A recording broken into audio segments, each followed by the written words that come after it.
Hello, everyone. Today, I want to share about chapter 15 of the Genesis. How do you think we can communicate with the invisible but living God? So now we cannot see Him with our naked eyes, but we trust that God is a living God. God is real. So, my question: how do you think we can communicate with the invisible but living God? In chapter 15, teach us the two cases uh, based on the Abraham's experience. God communicate with Abraham in a vision or in a dream. So vision or dream can be our channel to listen to his will. However, we need to learn how to discern it. Genesis chapter 15, verse 8, Abraham asked God, how? So we are also can say, Lord, how? If God tells you something, we have to discern if it is God's will really. So we ask God, how? Why? When? We can ask God. So communication with God. It is, I narrow down communication theme as a covenant. God made the covenant. God confirmed it continually. So here topic, covenant about Abraham's son and the land. In chapter 15, God affirmed again that Abraham, I promised you, right? You're about your son and the land. I will tell you once again, trust me. That is God's attitude. The covenant about his son. And behold, the word of the Lord came to him. This man shall not be your heir, your very own son shall be your heir.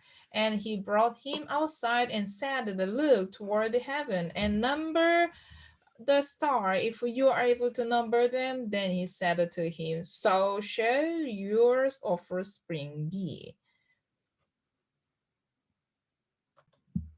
So in these verses, God affirmed that I will give you a son.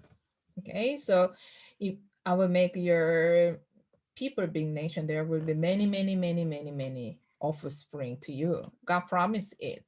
And second part is verse 7 and 18. It is about the land. God said, he said to him, I am the Lord who brought you out from the Ur of the Chaldeans to give you to land to possess.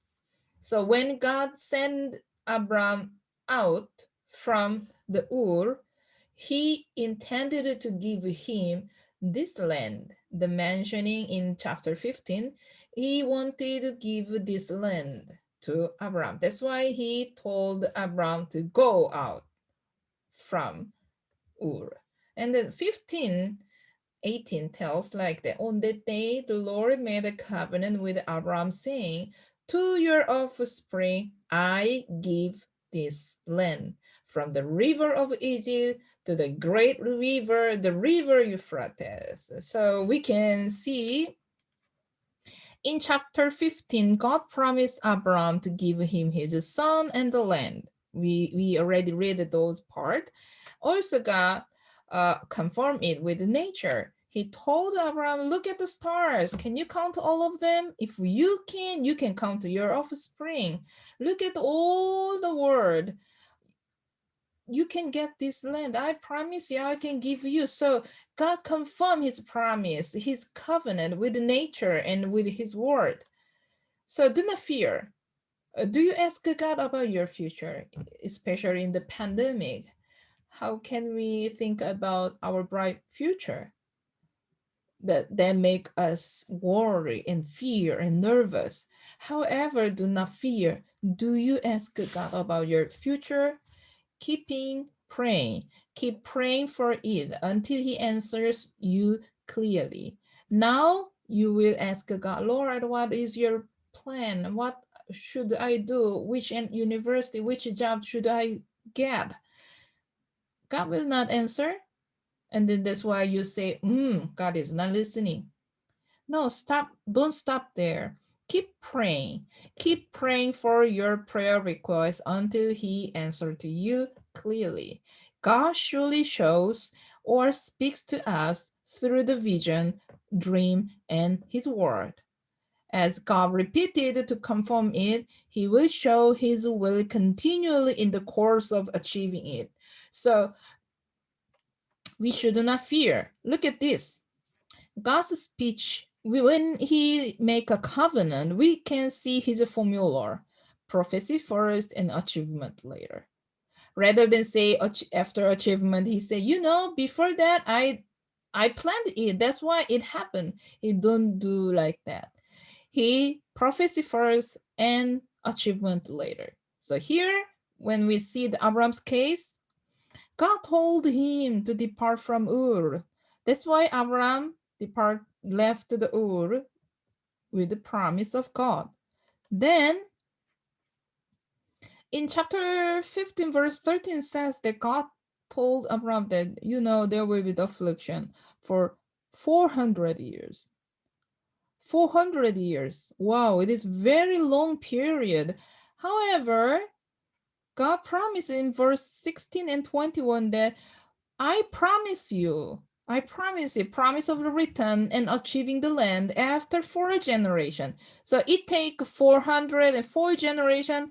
However, what we have to remember is that you will achieve. You will return and achieve it. Though it take long, very long. To us, it is too long. We cannot be patient. However, God promised, I will surely do it. So God is continually working to keep his promise. Though it take very long, 400 years, wow, it is very, very long years. However, from here until this moment, God's still working to keep his promise. So God promised Abraham, look at here.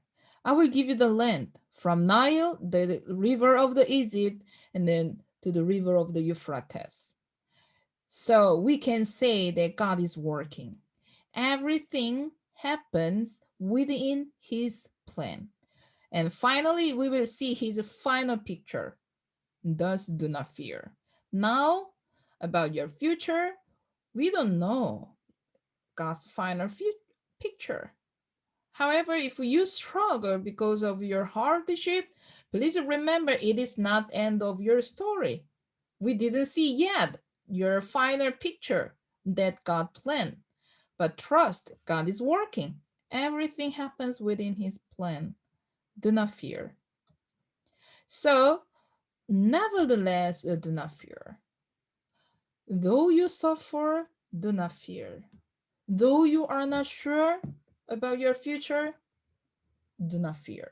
In the middle of your covenantal journey, we might face several challenges and hardships that make us doubt God's promise and force us to stop our steps. Like the diagram here, when you're departing from your comfort zone and go forward to achieve God's promise, you will be happy, energetic.